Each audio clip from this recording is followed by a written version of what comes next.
कहानी के शुरू में हम एक लड़के को देखते हैं जो कि साइकिल पर कहीं जा रहा था। उसके आगे एक काले रंग की वैन रुकती है जो कि उसे अपने साथ ले जाती है। दरअसल इस शहर में एक पागल किडनैपर था जो कि लड़कों को अगवा करके मार देता था।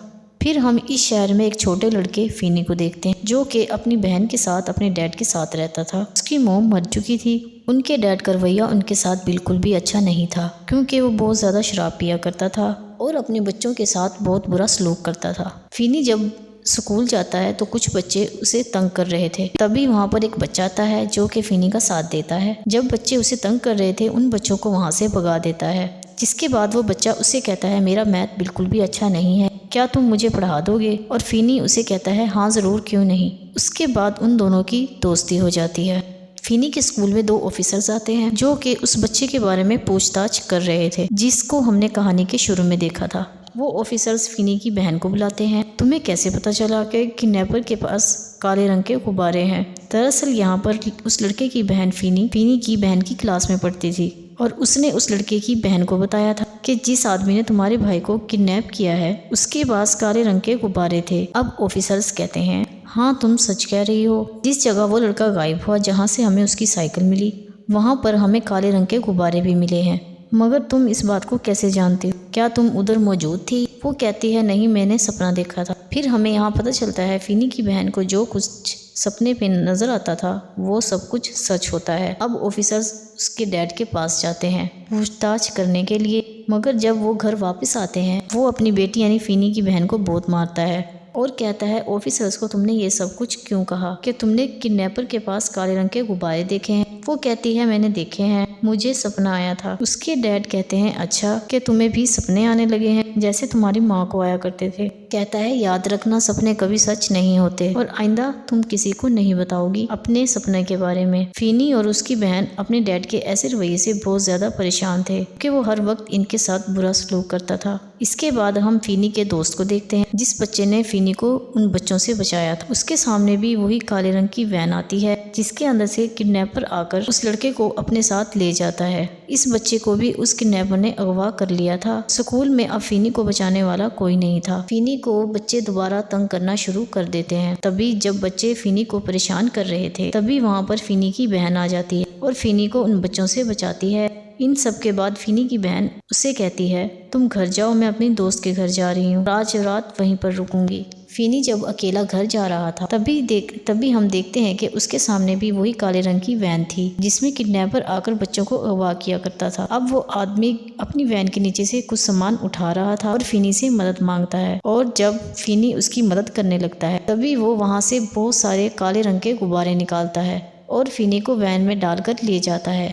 अब फीनी बेहोश हो गया था। जब फीनी को होश आता है वो एक अंधेरे कमरे में था। इस कमरे से किसी भी किस्म की आवाज बाहर नहीं जा सकती थी। तभी फीनी के पास वही किडनैपर आता है जो इसे यहाँ पर लेकर आया था। उसने खौफनाक मास्क पहना हुआ था। इसका नाम ग्रैबर था। वो फीनी को कहता है तुम्हें डरने की जरूरत नहीं है, मैं तुम्हें कुछ नहीं कहूँगा, और ये कहकर वो वहाँ से चला जाता है। जब वो वहाँ से चला जाता है उसके जाने के बाद तभी फीनी यहाँ पर देखता है टॉयलेट, ब्लैक फोन और खिड़की थी और इसके अलावा यहाँ कुछ नहीं था जिधर ग्रैबर ने फीनी को अगवा किया हुआ था।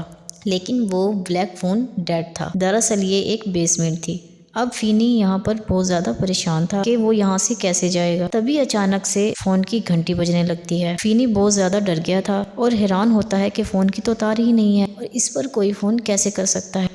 जब फीनी फोन उठाने लगता है तभी उसकी घंटी बंद हो जाती है। तभी उधर ग्रैबर भी आ गया था। कहता है पहले भी फोन की घंटी बजती है, मैं नहीं जानता कि ऐसा क्यों होता, और ये कहकर वो वहाँ से चला जाता है। उसके जाने के बाद फिर से फोन बजने लगता है। इस बार फीनी से उस पर कोई बात कर रहा था। ये वही लड़का था जिसको हमने कहानी के शुरू में देखा था, लेकिन वो उस लड़के की आत्मा थी जो कि फीनी से बात कर रही थी। वो उसे कहता है उधर जमीन पर एक टाइल है, तुम उसको निकाल कर जगह खोदो, तुम आराम से उस जगह पर एक सुरंग बनाकर जा सकते हो। और फीनी उसकी बात मान लेता है और फिर वहाँ से खोदना शुरू कर देता है। फिर वो बहुत सारी मिट्टी निकालता है और कमोड में डालकर उस पर पानी डाल देता है ताकि ग्रैबर को इस बात के बारे में पता न चले। उसी रात फीनी की बहन को सपना आता है जिसमें वो ग्रैबर अपने भाई को देखती है। उसी तरफ ग्रैबर फीनी के लिए खाना लेकर आता है मगर वो दरवाजा खुला छोड़ जाता है। तभी फीनी वहाँ से जाने ही वाला था लेकिन फोन की आवाज दोबारा उसे जाने से रोक लेती है। फीनी जब फोन उठाता है तो अब दूसरा लड़का बोलता है। ये भी इसके स्कूल में पढ़ता था जो, मगर वो फिनी के बारे में कुछ नहीं जानते थे। ऐसा ही पहले एक लड़के ने भी कहा था, जिसने कहा था तुम्हें सुरंग बनानी चाहिए। तभी हम यहाँ पर बच्चों की आत्माओं को देखते हैं। ये सब वही बच्चे थे जिनको ग्रैबर ने अगवा करके मार दिया था और ये सब मिलकर फिनी की मदद करना चाहते थे। इसलिए ये आत्माएं फोन के जरिए फिनी से बात कर रही थी। यहाँ पर जिस बच्चे का अब फोन था, अब वो आत्मा इसे कहती है कि तुम ऊपर मत जाना। ग्रैबर जानबूझ के दरवाज़ा खोल के गया है कि तुम ऊपर जाओ और ये तुम्हें मार सके। मैंने यहाँ पर एक रस्सी को छुपाया था, तुम उसके ज़रिए अपने लिए मदद ढूंढ सकते हो। फिर फिनी को वो रस्सी मिल जाती है, लेकिन वो खिड़की तक नहीं पहुंच पाता। उधर दूसरी तरफ फिनी की बहन अपने डैड को अपने सपने के बारे में बताती है और कहती है, मैंने उस किडनैपर को देखा है। उसने खौफनाक मास्क पहना हुआ था और मैं उस जगह को भी जानती हूँ जहाँ पर उसने फिनी को रखा हुआ है। अब उसके डैड को भी अपने बेटे की फिक्र थी, इसलिए वो भी फिनी की बहन के साथ अपने बेटे को ढूंढने के लिए मान जाता है। फिर हम दो ऑफिसर्स को देखते हैं जो कि अगवा के केस में पूछताछ कर रहे थे। वो एक आदमी के घर आते हैं। ये आदमी अपने भाई के साथ रहता था। ये इस आदमी के पास इसलिए आए थे क्योंकि इस पर इन्हें शक था, मगर वो आदमी कहता है, मुझे शक है वो किडनैपर यहीं पर रहता होगा जो बच्चों को अगवा करके गायब कर देता है। इनके बारे में किसी को कुछ पता नहीं चल सका। ऑफिसर्स इसकी बातें सुनकर यहाँ से चले जाते हैं, मगर हैरान करने वाली बात ये थी, इसी घर की बेसमेंट में फिनी को कैद किया गया था, लेकिन ये आदमी इसके बारे में कुछ नहीं जानता था। इस आदमी का जो भाई था दरअसल वही किडनैपर था जो कि बच्चों को अगवा किया करता था, जिसका नाम ग्रैबर था। लेकिन ये आदमी अपने भाई की असलियत नहीं जानता था। इसको ये नहीं पता था कि इसके घर में एक बेसमेंट भी है। उधर ग्रैबर फिनी के पास खाना लेकर आता है, कहता है, तुम मुझे अपना नाम बता दो, मैं तुम्हें यहाँ से जाने दूंगा। अब जाहिर है फिनी इससे डरा हुआ था, इसलिए ये इसे अपना गलत नाम बता देता है, जिस पर ग्रैबर को बहुत ज्यादा गुस्सा आता है और वो खाना फेंक देता है और इसके सामने एक अखबार फेंकता है जिसमें इसके अगवा होने की खबर थी और फिनी का नाम भी लिखा हुआ था। अब इसको बहुत ज़्यादा गुस्सा आ जाता है और गुस्से में वो वहाँ से चला जाता है। तभी फिनी को एक बच्चे की आत्मा नजर आती है और फ़ोन भी दोबारा से बजने लगता है। जब फिनी फ़ोन उठाता है, उस बच्चे की आत्मा फ़ोन के ज़रिए उससे बात करती है। कहती है, ग्रैबर ने तुम्हें अभी इसलिए नहीं मारा क्योंकि तुमने उसके साथ कोई गेम नहीं खेली। तुम्हारे पास यहाँ से भागने का सही वक्त है। इस वक्त वो सो रहा होगा। जो दरवाजे का पासवर्ड है वो मेरी साइकिल का नंबर है जो मैंने दीवार पर लिखा हुआ है। फिर आहिस्ता आहिस्ता फिनी दरवाजे की तरफ जाता है और उसे खोल लेता है। तभी ग्रैबर भी जाग जाता है और ग्रैबर का डॉग भी भौंकने लगता है, लेकिन ग्रैबर बहुत ज्यादा चालाक था, उसने उसे फिर से पकड़ लिया था। वो फिनी को दोबारा कैद कर लेता है।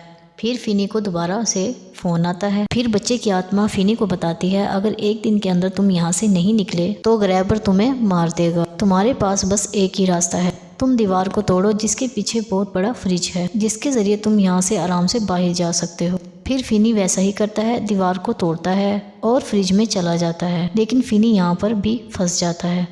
फ्रिज बाहर से लॉक था। अब फिनी सारी हिम्मत खो चुका था। फिनी को ऐसा लग रहा था ग्रैबर उसे भी मार देगा जैसे उसने और लोगों को मारा है। तभी दोबारा फोन बजने लगता है। अब इस बार फोन पर फिनी से उस बच्चे की आत्मा बात कर रही थी जो कि फिनी को दूसरे बच्चों से बचाया करता था।